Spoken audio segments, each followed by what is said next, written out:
Hanka, čo to robíme? Opravujeme písomky? No kiežby, ale Čo to je? číslujem také printy. Printy? To za našich ciest nebolo. Čo sú to printy? No tak, taká umelecká tlač k výročiu školy, Aha, a prečo ich je toľko? To si môže niekto kúpiť? pretože táto škola má 8 dekád, 80. výročie, čiže limitovaná edícia, 80 kusov.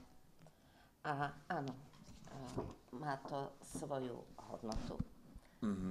Kto ju bude vlastniť, tak má pamiatku, ktorú už nebude mať potom nikto iný.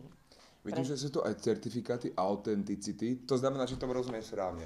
Máme 80 kusov printov, rodičia si ich môžu teoreticky kúpiť za... Aj verejnosť. Aj verejnosť si ich môže kúpiť za 40 eur.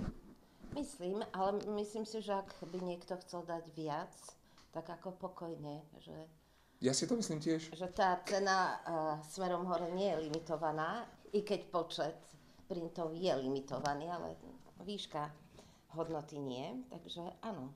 Takže dobre, uvažuješ? Tak urobte aj vy a tými peniažkami najvyššie podporíte aj vzdelávanie práve na tejto škole. Ktorá je úplne super. A ponáhľate sa, lebo už jeden print som si kúpil, takže A míňajú sa. druhý ja.